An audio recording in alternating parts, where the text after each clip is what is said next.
The first thing he noticed was the taste of blood, warm and metallic, filling his mouth as he lay face down in the wet grass of Normandy. The second thing was the silence, heavy, unnatural, broken only by distant artillery and the crackle of something burning nearby. It was still dark, still dangerous, and he was completely alone. Private First Class James Jim Martin of the 101st Airborne had landed in the wrong place after the jump into France on June 6, 1944.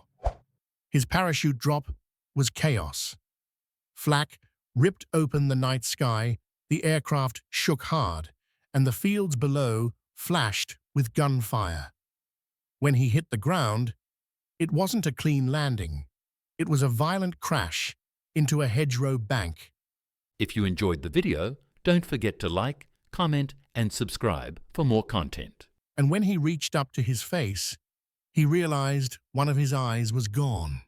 He didn't scream, not because he was fearless, but because he knew screaming would only bring someone running. His hands shook as he wrapped a field dressing around his face. His heartbeat pounded so loud, it felt like it could give him away. Then he heard the sound that made his blood turn cold. Boots. German boots. Close. Slow. Searching. A flashlight beam swept across the lane ahead, then across the grass line. Jim flattened himself into a ditch beside a sunken road, pressing his cheek into mud, barely breathing. You can almost feel that moment.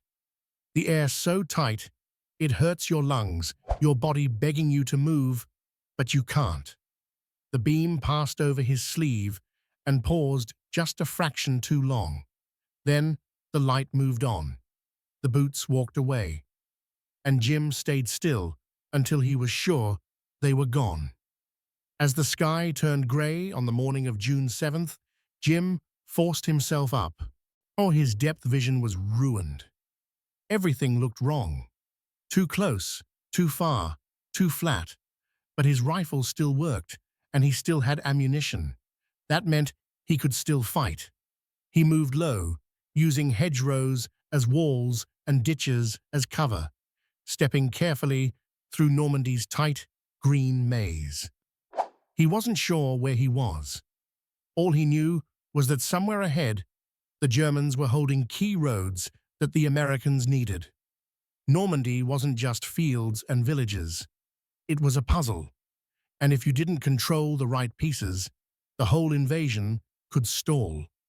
A shape appeared behind a hedge, another parachutist, dirty and tense, rifle raised. Jim lifted his own weapon, then stopped when he saw the American helmet.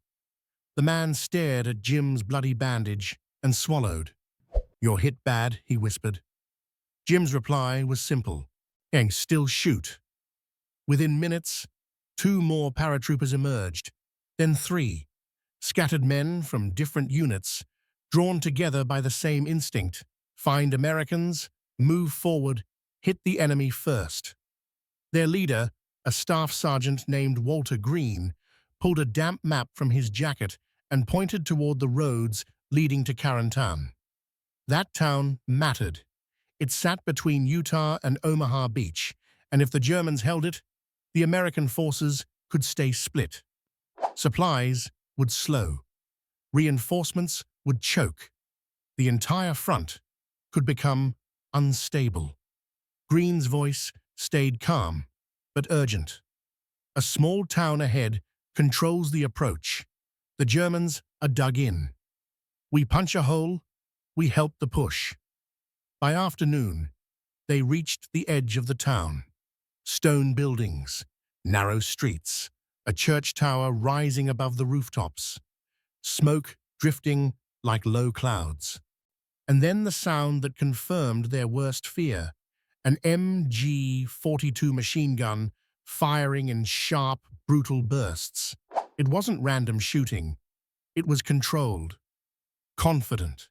Each burst tore into the road like a saw blade. The team dropped into a ditch as bullets snapped overhead and clipped leaves off branches. You can almost feel the ground shake with every burst, that mechanical rhythm that makes men freeze even when they want to run.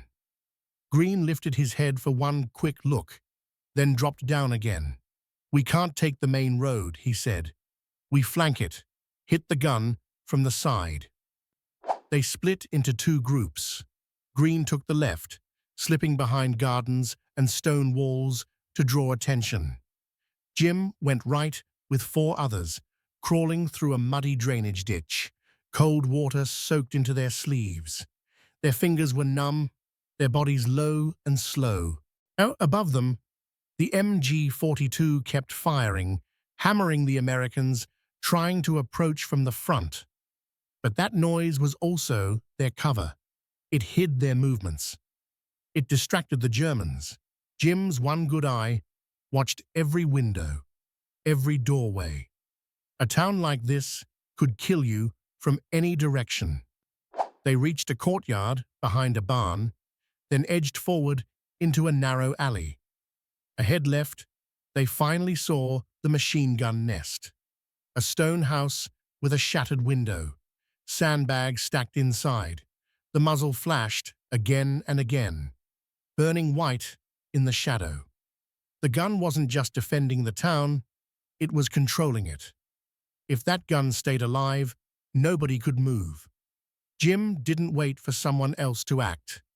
He pulled a grenade, yanked the pin, and held it for one heartbeat. Throwing with one eye felt wrong, like his body didn't understand the distance. But he threw anyway. The grenade sailed through the broken window and vanished inside. For half a second, everything stopped. Then the explosion hit from within, and the MG-42 went silent. Smoke poured from the window. German voices shouted in panic. That single moment changed the entire fight. Jim's group surged forward fast, rifles raised, taking advantage of the confusion. Inside, the air was dust and heat and powder. A German soldier stumbled out, stunned, hands half raised. Another tried to reach the gun, but a rifle shot dropped him before he could touch it. Jim stepped over broken glass and stared at the machine gun, still smoking, but dead, a weapon that had held the street like a lock, just removed. But the town wasn't won yet. Shots cracked from side streets. A bullet smacked into stone inches from Jim's head and sending chips of rock into his face. He flinched, pain surging behind his bandage. The team moved from corner to corner, using doorways and walls, never staying exposed. This wasn't a heroic charge. It was survival, measured in seconds and inches. Then slowly something shifted. The German firing became scattered, less controlled.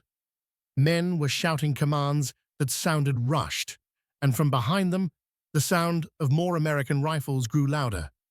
Other paratroopers were arriving. The scattered drops were finally turning into a real force.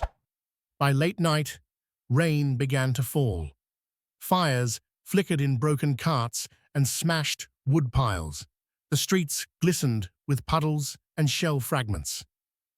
Jim crouched behind a stone wall near the church and listened. The enemy was pulling back, not fully running, but retreating step by step towards stronger positions nearer Carentan. The town's defense was cracking, and once a defense cracks, it usually collapses fast. Near midnight, a runner reached Green's group, soaked and shaking from adrenaline. "We're pushing through," he said. "Germans are falling back. Hold what you've got." Just before dawn, on June 8th, 1944, the last German resistance in the town faded into the hedgerows beyond. American troops moved through the streets carefully, checking rooms and listening for hidden shots. When the sun arose, it revealed smoke hanging over rooftops, shattered windows, and spent casings scattered like seeds across the road. but it also revealed something that mattered more. American helmets in the streets, American voices calling out, and a town that had changed hands in the dark. It was free, and Jim sat on a doorstep with his rifle across his knees, shaking from exhaustion. A medic finally reached him and carefully adjusted the bandage. The medic's face tightened when he saw the wound, but Jim didn't ask questions.